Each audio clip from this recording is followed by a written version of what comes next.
Look at the weather. It's beautiful here. Non-stop rain. Oh, man, it is a blazer out there. It's cold and it's shivery. It is cold. It's really coming down here. I really enjoy your weather reports. From the All Indiana Podcast Network, we're talking weather in a whole new way. From historical events to what's coming up, plus weather news, science, safety, fun facts, and more. I like where this is going. This is Weather Weekly. Weather Weekly with Wish TV Storm Track 8 meteorologist Marcus Bailey. Episode number 51. Good to be with you here this week on a quieter week here on Weather Weekly. Real quick before we hit the break here, thank you so much everybody that listened to some of the what the newsroom called the emergency podcast last week. We did a couple of them. Usually this is a weekly podcast that drops on Wednesday, but we decided to go ahead and do a couple just to talk specifically about the forecast for the big snow that we had last week. And there were a lot of you that were listening, and boy, do we greatly appreciate it. So if you're kind of new to the podcast, welcome. We'll do more of those as the conditions kind of warrant. But a lot of times when we kind of quiet things down, we like to talk about historical things or weather phenomenon, kind of breaking that down. So we're glad you're with us, and we appreciate everybody that jumped on the All Indiana Podcast Network and listen not only to my podcast, but a lot of other podcasts that kind of related, whether it be weather related that we did here last week or news related, but obviously weather kind of coordinating into that a little bit as well. So thank you so much for taking the time and listening to all of the great podcasts here on the network. After the break, we're going to talk about a recap of the big snow that we had last week. And with this being kind of the first podcast of the month, with quiet weather, we're going to look ahead to February and talk about some historical things. I got some interesting ones here for you. One dates back all the way to 1779. Really, really cool. We're going to break all that down coming up next here on Weather Weekly.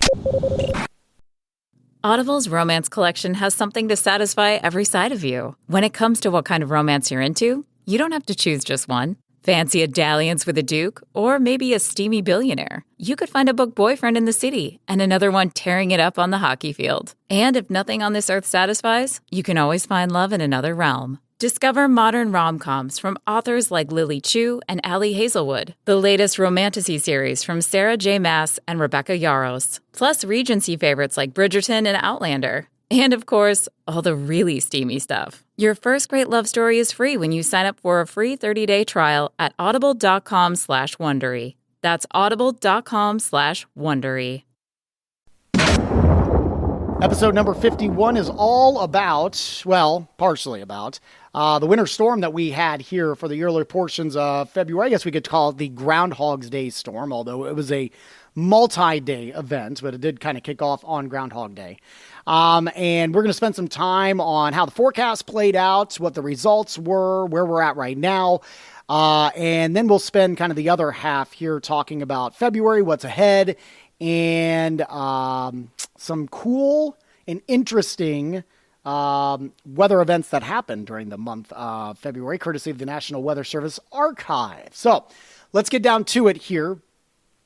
Pretty hefty event here, and did play out pretty close to what we expected when we started forecasting this thing, and that was really late into the week, the end of January, and leading into that last weekend of January when kind of all the models were starting to, at least the longer range models that we look at, the GFS, the Euro specifically, and even the Canadian, which Canadian not always real great on events like this, on bigger events.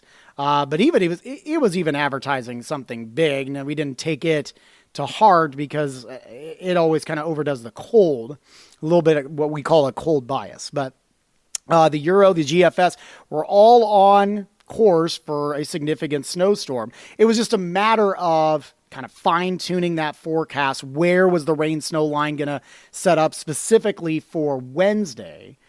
And then that second thump that came in on Thursday that really brought all of our snow around the metro area and area south, how much snow was going to be involved with that as well. So it did play out pretty close to where we stood. I'd say if we're going to critique a little bit, certainly no forecast is perfect, but I'd say we overcooked the numbers a little bit. Did go 8 to 12, was kind of our final call out, I think, for the metro area and points north. Kind of close. We didn't get anybody in that 8 to 12 unless you were up closer to Lafayette, and I think I actually had them in a 12 to 15 range, if I remember correctly. But at least in central Indiana, where Kokomo, you can be included in that, I think it was at about 13 inches of snow. Where, again, we just probably overcooked by a couple of inches, but I'll take that. Especially on big snows, if I'm going to be off by a couple, I'll take that every time. You just don't want to miss the big ones by a lot, whether it be you're too low or you're way too high. So we did play. It did play out pretty close to what we expected here. Some of the big numbers that we saw here. Let's see. Carroll County, Burlington, and Flora both. I have 14.5 inches. I think that's one of the bigger numbers that I had in central Indiana. Crawfordsville, I had a foot, right at a foot. Newmarket, 11.6. Let's see if we have any other double digits. West Lafayette, 13.2. State Line City in Warren County, 11.8. So you can see a lot of the numbers I'm calling out are either north or northwest specifically. Kokomo, 12.8 inches. Indian Heights, that's right by Kokomo, about 11 inches of snow. So those were the double-digit ones. Ball State University, 10.5 inches of snow in Muncie. Let's see here. Mulberry and Clinton County, 12 inches, right at a foot. Frankfort, 11.6. So again, a lot of this, again, all hitting north. Jamestown and Boone County, 8 inches. Sheridan, about 7.5, or again, just west of Sheridan. In Boone County was where that measurement was taken. Lebanon was 7.2. And again, a lot of these big numbers that we had, you double dipped a little bit because you had, in some of those areas, you had maybe 2 to 4 inches of snow from Wednesday evening or Wednesday afternoon and Wednesday evening. Whereas Indianapolis only picked up about a quarter of an inch of snow before we started to really kind of pick things up. Indy, the official number, I believe, was 7.6. That was the two-day total at the National Weather Service. And that's the official observation there for Indy was 7.3 total for Thursday. So it was 0.3 on Wednesday, 7.3 on Thursday. It didn't crack the top 10 for snowiest day. We had to get to the 10-inch mark to actually get into that top 10. So we were a little bit off on that one. But it was worthy of watching for sure because there were a lot of elements. I think if we could have, there was some signs that looked like, I believe, Wednesday night that when we finally made the flip from rain to maybe a brief bout of sleet and freezing rain, and we flipped the switch to snow, that we could have some of these little snow squalls before we kind of turned it down a little bit. It looked like there was a very brief window, and there was a possibility we could get around 1 to 3 inches. And if we would have gotten to, let's say, 2 or 3, well, now you're doing the math. You're at either 9.6 or maybe 10.6. So it would have made a huge difference. In those snow totals there, but just didn't happen. We didn't flip the switch quick enough. We had a lot of rain on Wednesday, and then you got a little bit of sleet and freezing rain before we finally flipped the switch to snow. And by that time, the moisture supply from that first wave had really already moved into Ohio. Some other big numbers here. Just around Indianapolis, I'm not going to give all of them. There was about 6 reports that just in Marion County ranged as low as 7.6 to as high as 9.6. So we were kind of in that range, close to around 8 inches of snow. Let's see. Johnson County, Greenwood had about 8.7, just kind of hitting up on some of the metro areas. Franklin had about 7.9. So again, we did all right. What was interesting, Hamilton County, by the way, Westfield about 6 inches, Noblesville about 5 inches, Fisher 7.5, same thing with Carmel, just shy of that, 7.2, although there was a report on the northwest side of Carmel of 8.1. What was interesting, down in southern portions of our area, when I was doing some of the Facebook Lives, I had a lot of people on Thursday I think I was doing my Facebook Lives around between 10 and 11. And a lot of people were saying, man, are we ever going to flip the switch? We just never got there. during the morning hours, but you finally got out of the sleet and freezing rain. You flipped probably around 10 or 11 o'clock around the Bloomington area. And so Monroe County ranged anywhere between 5.5 to 6.5 inches of snow. So once it finally flipped, you got a decent amount. Same thing down in like Rush County, Rushville, not quite as high. You had about 3.5 inches of snow. Although the northern part of the county, Carthage, had 6 inches of snow. Let's see. I don't know if we did get one report in Decatur County. We didn't officially get a Greensburg, but Lake Santee, which is in northeastern Decatur County, had about 3 inches of snow. And it took a long time for you guys to flip the switch down in southeastern portions of our area. But everybody kind of got at least 2 to 3 inches if you were in southern Indiana. But again, obviously you were closer to a foot, maybe even a little bit higher than that once you got into the north central and northwestern portions of our area. So big snow. And kind of tips the scales a little bit. It's interesting. We only really cut our deficit in half for the winter season. We're now, I believe, about 7.5 inches in the hole. And that's after getting 7.6. So 7.5 inches of snow last week, basically cut our deficit in half. So just kind of interesting how quickly that kind of turned here. So that's that with the winter storm. Again, real proud of how the Storm Track 8 team all kind of came together here.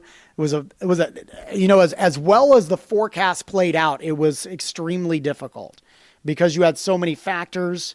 The two main ones were the mixture of rain and snow on Wednesday and a little bit on Thursday. You know, we knew that once you were in the snow on Thursday, Indy was already there, that we weren't going to change back. So once the snow machine started cranking, we still felt pretty confident that the snow was going to fall and we were going to get the numbers, or at least get close to the numbers that we had been kind of originally forecasting. Maybe on the lower end of that, but still kind of within that range, or at least close to it. But Wednesday was the tough day because we just didn't know when that switch was going to flip. When that rain-snow line was going to get south of I-70. It really didn't make it. It made it to I-70 basically right when the heavy precipitation kind of cut off. So it played out pretty close to what we thought. So, and then obviously being in a multi-day event, I went on, I said this, and, even as I've been doing this for 17 years now. I woke up early, as I typically do on a big weather day, to relieve Ashley because she stayed late, and you always want to have somebody in the weather center when you go into event days. And so I got in a couple hours earlier than I usually do. And still knowing that we were still several hours away from anything significant, but nothing is more discouraging than when you're in the middle of a multi-day event. Usually you want to have a little bit of something, at least in my house. We didn't have any snow on the ground. I mean, the road and the sidewalk was covered in my neighborhood, but there was nothing in the grass. The main streets were fine. So that's a little discouraging, but certainly I felt a little bit better with the forecast once we started to kind of ramp things up by around 7 or 8 o'clock in the morning. It was just very consistent snow. Never was really heavy bursts, at least here in the city. It just was very steady for several hours, and so that piled up. It was very moderate snowfall.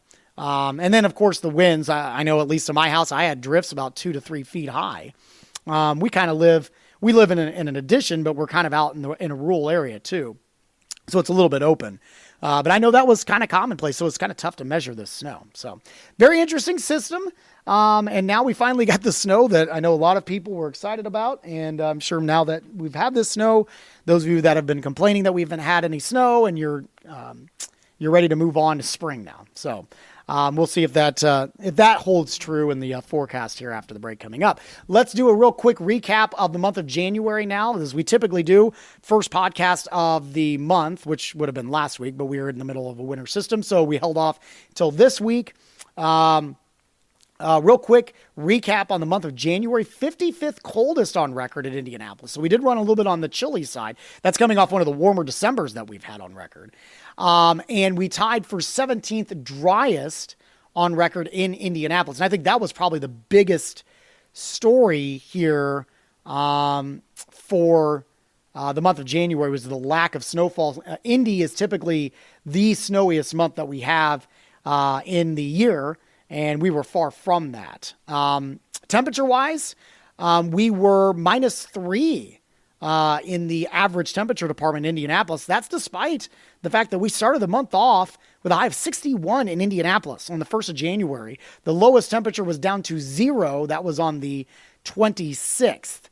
Again, snowfall was bleak, just didn't get a whole lot. And our precipitation obviously was well below normal. We were down almost 2 inches, liquid equivalent for the month of January.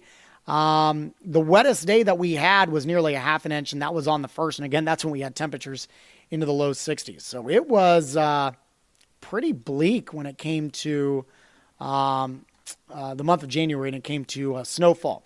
Looking at briefly to the month of February. February, also a snowy month. It is the 3rd snowiest month on record, only just half an inch or not even shy of January. We averaged 6 inches of snowfall. For the month of February, your average high temperature around 40 degrees, 24 degrees for the average low. And if I quickly look here for the month of February, we start the month off with an average high of 37, average low of 21.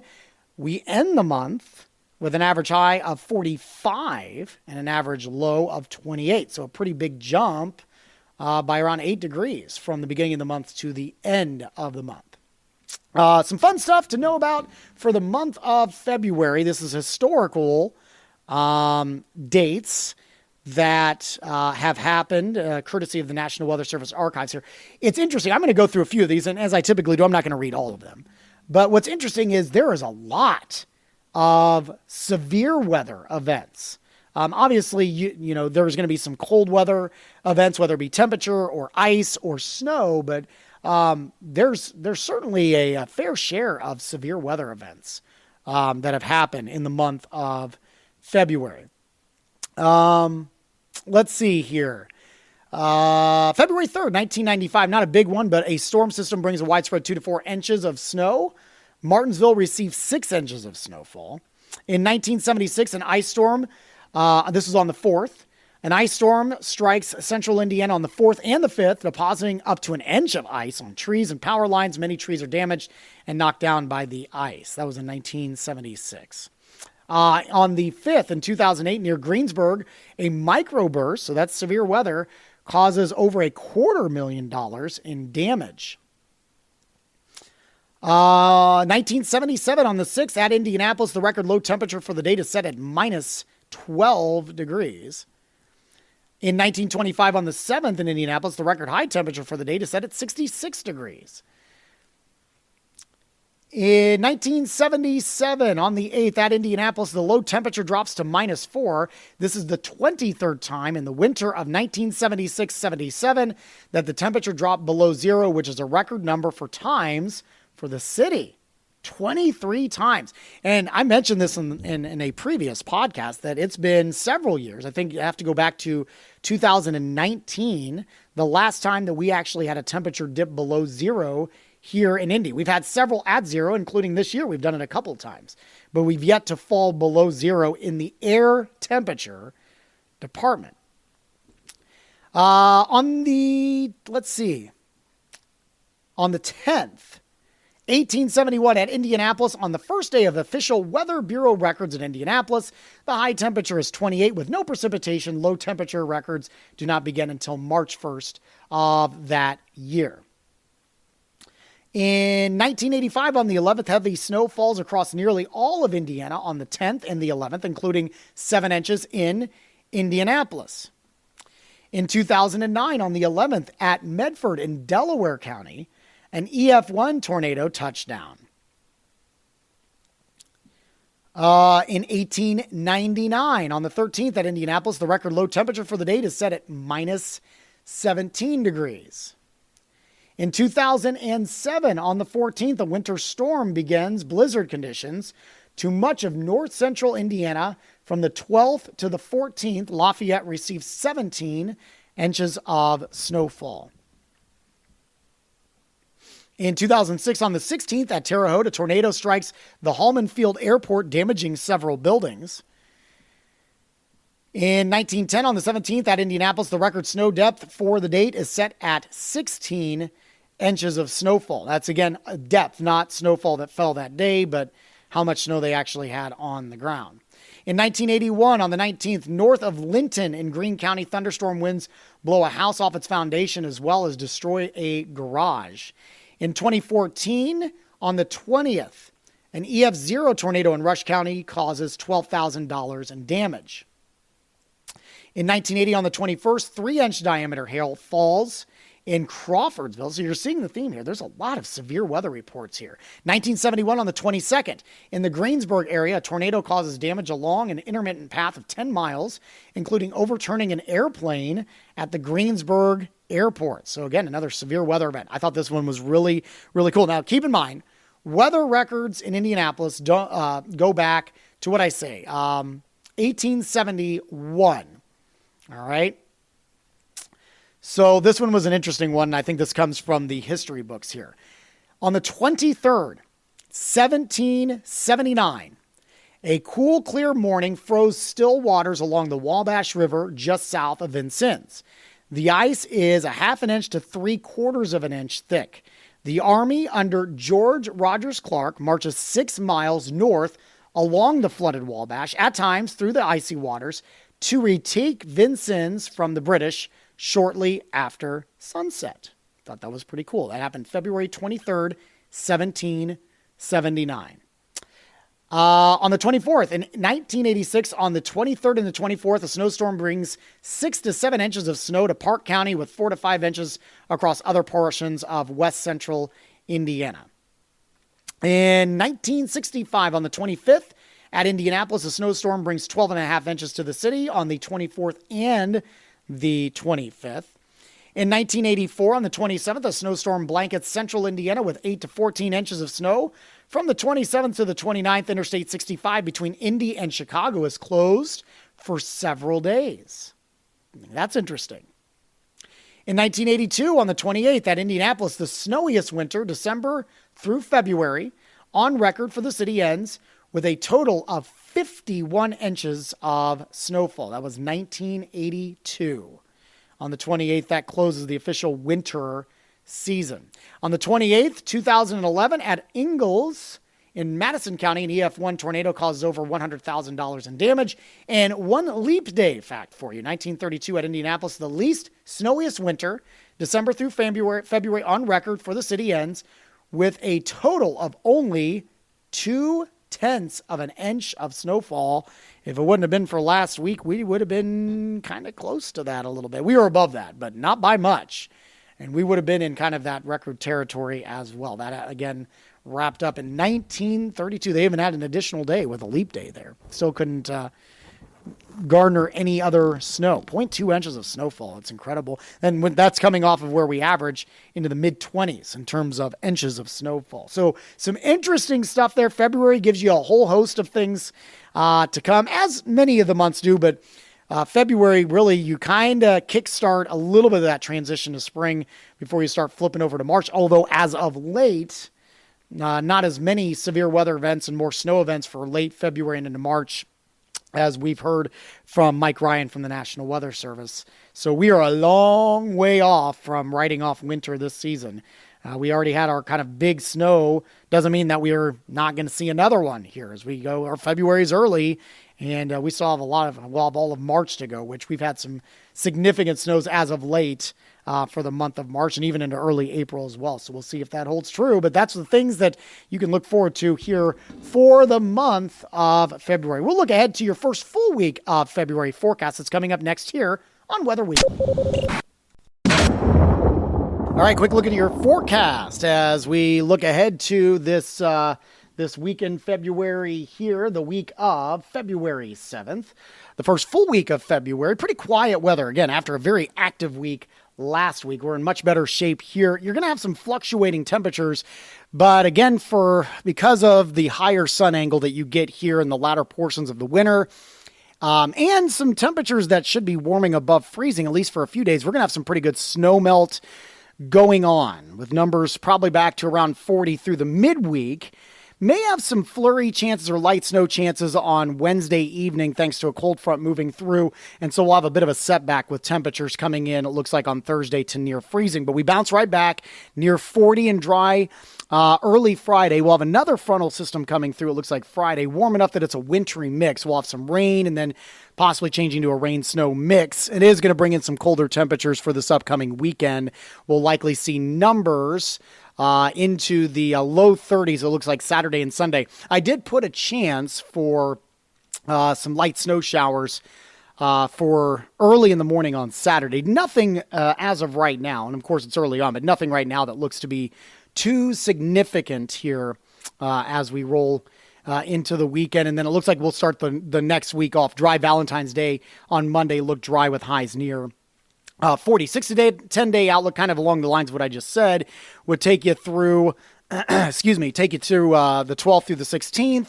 Below average temperatures. Normal high, by the way, for this time of year should be into the upper 30s. Does look like we have below average precipitation, the 8 to 14-day outlook, which will take us from Valentine's Day, the 14th, through the 20th, near normal temperatures and above average precipitation. So that could open the door for a little bit more action here through the middle of the week. We'll keep you updated on that. Thank you so much for joining us here on episode number 51.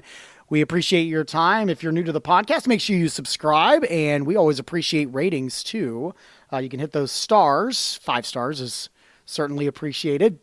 We love to hear your feedback as well. What would you like to hear on the podcast? We want to try to get interviews, but we also try to hit up on subjects that you're curious about.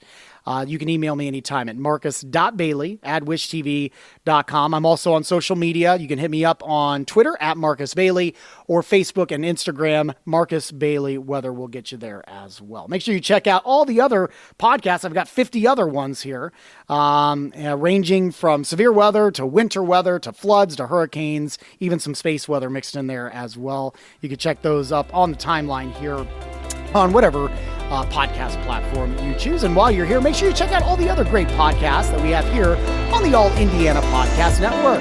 Have a great week. We'll talk to you next Wednesday. Discover more from Storm Track 8 Weather and Wish TV. Online at wishtv.com and when you follow Wish TV on Facebook. Plus, be sure to check out more great podcasts from the All Indiana Podcast Network now at allindianapodcastnetwork.com.